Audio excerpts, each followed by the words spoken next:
Hey, it's your boy Easy, and on today's episode of Easy Opens, we're going to be taking a look at Neca's Teenage Mutant Ninja Turtles April O'Neil version 2.0. And get this figure open and let's see if we can get the inside story. Oh, what's this? Oh, Japan. Alright, so real quick about the box, Neca always does an excellent job with their packaging. Volume number 11, apparently, of these versions of the figures. The back of the box is kind of neat. It shows Aunt Agatha just sitting on a couch. It looks like April is hosting a late night show, apparently, which is interesting. I don't really recall her having that, but I could be wrong. The back of the box really doesn't have anything like that we haven't already seen, besides Aunt Agatha, which, come on, NECA, you cowards. Where's Aunt Aggie? She should have been wave one, like day one. You know what I'm saying? But I get it. I'm hoping that you're waiting. It's taken so long because we got to get absolute perfection with Aunt Agatha. So I'll give you credit for that. I'll cut you some slack there. So let's get this figure free from its plastic prison and see if we can get the inside story on April O'Neil 2.0. Alright, some real quick facts about April O'Neil. She's a news reporter in New York City, depicted here as a decrepit 28-year-old hag. She's a human, but temporarily has been a mutant cat, fish, and wasp. She also has a penchant for being kidnapped and tied up. Oh my gosh, y'all. So, like, fresh out the box, in hand, first thoughts, this figure is fantastic. It looks and feels amazing, and I am just kind of enamored with how pretty she is, which is not unheard of in the realm of adult collectible action figures, but there's just something, I feel like there's something else worth looking into. So, having said that, I did look into it, and it turns out that an amazing customizer that's been on Instagram for years that we followed and just loved everything they've done practically. Their name is Zelu 1984. That's ZELU 1984, the digits. Apparently they worked on the paint for April's face. I'm not sure if they did the sculpt, but they did the face, at least the heads. They worked on the heads, let's just put it that way.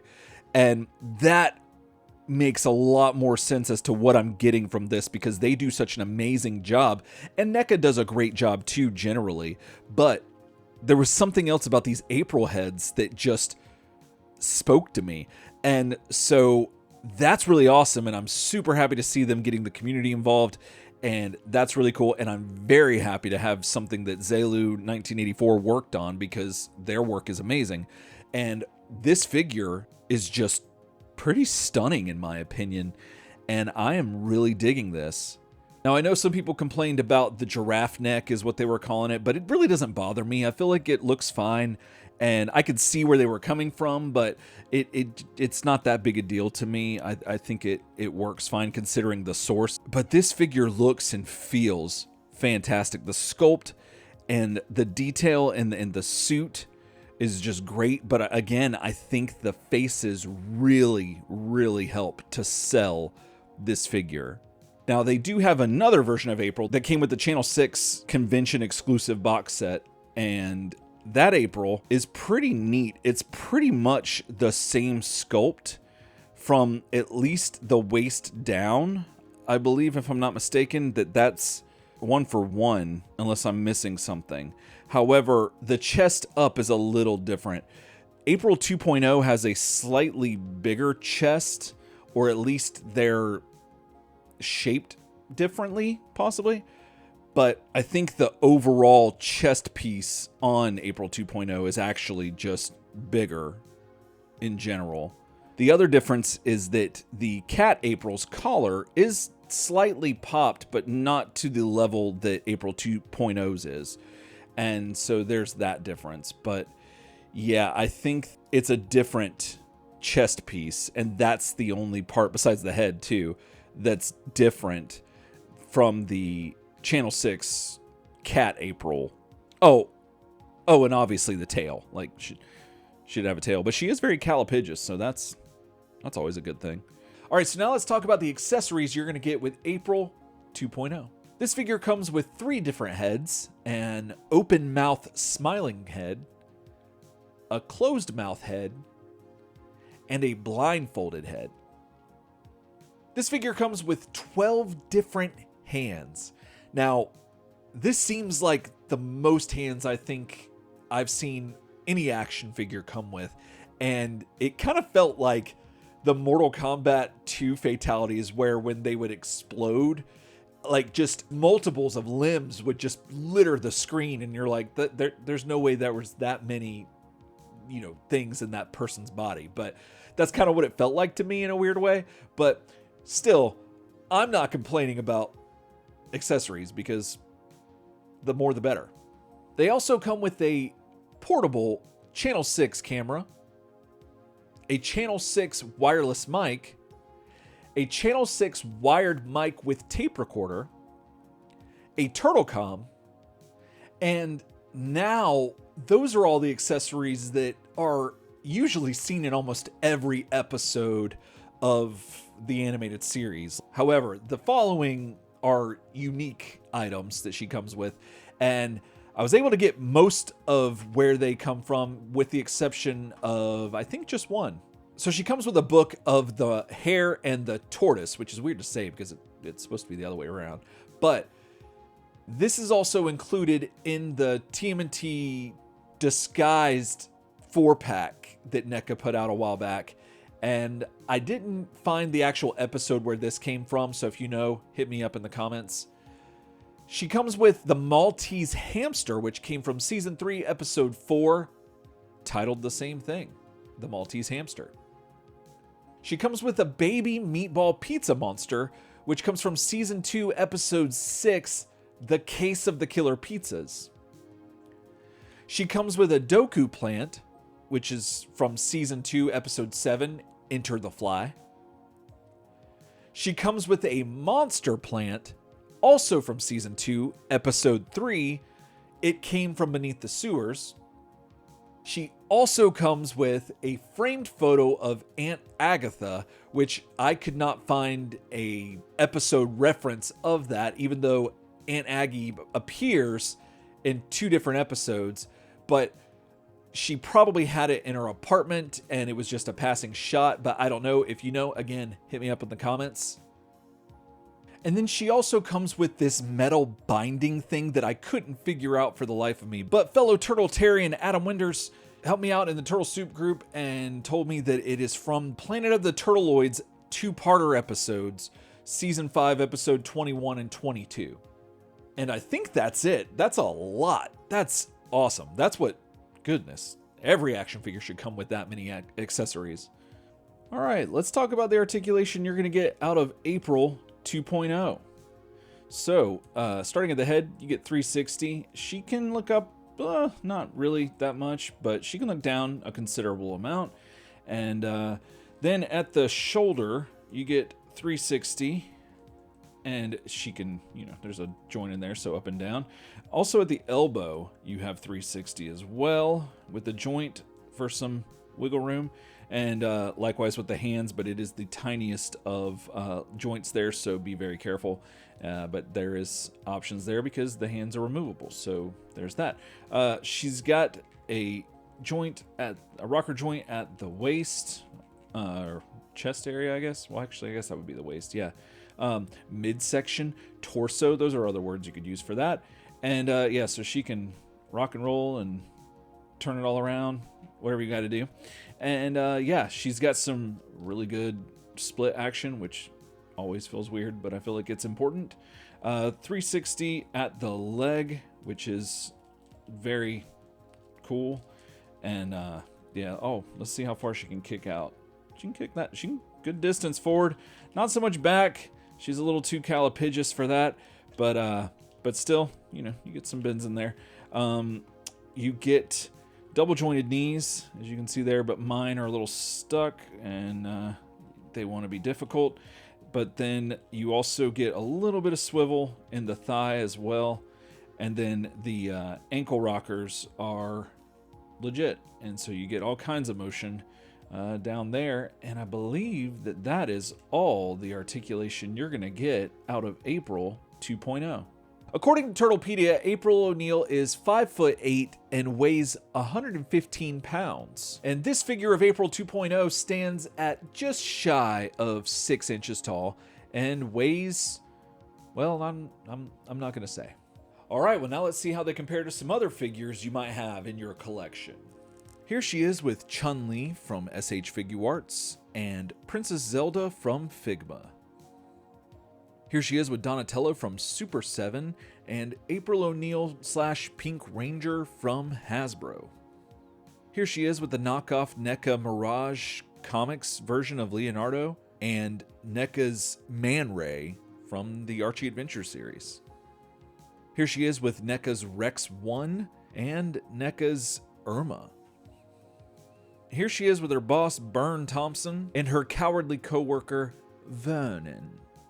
Here she is with the Catwoman from Channel 6 version of herself from the box set from NECA of the same name. Here she is with NECA's Toon version of Splinter and NECA's 1990 movie version of Splinter.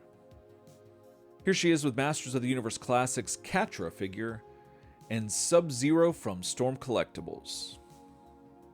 Here she is with Beef Boss from Jazzwares and Wolverine from Hasbro. And here she is with the NECA Return to New York 4-pack comic Leonardo. So I have a love-hate relationship with April O'Neil from the 1987 animated series. On the one hand, she's Mama Duck because, to a lot of us, this was the first version of April O'Neil that we were introduced to, and in that regard, she's very iconic because Mama Duck. But I still think that there's just a severe lack of character development from that series due to inconsistency of writers and all this stuff, and because TV shows, especially animated series, weren't necessarily written the way that we have them today, where there's a lot more character development and consistency within characters. And so that's not really inherently her fault, but she's still a cool character. I give her that because the investigative journalism that she gets into when she's doing her highly desired technological showcase for Channel 6 News that gets Shredder 6 to midnight every time, and Krang too, but that's a weird thought. But still, I still think that those parts are really cool about this character, but then the parts where she just is incompetent and just doesn't really, she just falls into the trope of damsel in distress. I really hate that. And I don't know, I'm kind of unresolved on that. But one thing that I am resolved on is this figure. April O'Neil 2.0 has one of the best face sculpts, paint jobs in the line. I am very taken with this. I think it looks fantastic. And I'm very happy with the figure's height because she looks just right, as she's supposed to be, significantly taller than the TMNT. And so, I don't know, that's just one of my pet peeves about Ninja Turtles, is that the turtles are supposed to be pretty short. And so I really like that April is a taller version of this character for this figure. And she goes well with pretty much any turtle that you put her next to, with the exception of Super 7 and the newer Return to New York 4-pack, being that they are significantly taller and bigger, but she could still work with them. Maybe not Super 7 so much, but the 4-pack, you can kind of fudge that if you wanted to. However, she works really well with the Mirage Comics turtles as well as the animated series turtles. She looks fantastic with, and speaking of that, she looks amazing with the rest of the Channel 6 news crew, and that's awesome. I'm very happy with the amount of accessories that she came with. I love all the hands and all the cameras and all that stuff. I'm very happy with that. However, I do have a problem on mine. It seems like her left foot, something happened in the factory, with the sculpt or something, and it's got a lot of there's paint or the plastic got messed up, or it kind of looks like her boot got like, there's an extra sock in her boot or something. It just looks kind of bulbous, and there's like a bulge down there. It looks weird. And that's not the same on the Catwoman version of April. It's not a deal breaker, but it's just something to mention. Something you might want to look for whenever you're trying to find a good one when you're out in the wild. But the one thing that this figure is missing is a flashlight. Now, you might be wondering, like, why does she need a flashlight? Was that in the episodes? And not really. It's more so just for the inside joke that we have on my podcast Turtle Soup, where we were reviewing the Playmates joke books that came with the action figures. And one of the joke books had a joke about April that said, why did April O'Neil put the flashlight in her mouth? Because she wanted to get the inside story. And that put us on the chuckle bus so hard that at this point, I'm like, I really wish that every April O'Neil came with a flashlight, because that joke is just so ridiculous. And I was not expecting it, because it's like, that's a little questionable, but still, I don't know. And then I think that it's not outside the realm of possibility for an investigative journalist of April's caliber to have a flashlight just always on her. So there's that. But, that's a nitpick. But overall, this figure I think is fantastic. I think it's an excellent upgrade from the previous version of April that we got. And I think it's an even better improvement on the Catwoman April that we have. So if you like super tall lady action figures in yellow jumpsuits, April's your girl. If you like action figures that come with a lot of hands, then April's got some that she can lend you. Or if you just need someone for your Byrne Thompson action figure to dock their pay, then look no further than Channel 6's own April O'Neil 2.0. All right, well, that's going to do it for me today. Thanks so much for watching, and if you liked what you saw, hit the like button. And if you want to see more from me, hit the subscribe button as well. And if for some reason you want to hear more from me, you can check out this thing somewhere. Where is it? It's over there. There it goes. Turtle Soup Show, Turtle Soup Podcast, whatever we call it. We talk about the Ninja Turtles at least once a month on the internet here on YouTube, as well as anywhere you find podcasts. And yeah, you can let me know in the comments, or email the show, or email Turtle Soup, and let us know what you think of April 2.0, what you think of April O'Neil, which one's your favorite, which one's your least favorite, I can't talk, and why. And yeah, what's your favorite thing about April O'Neil? We want to know. Hit us up. And until then, Elsetime.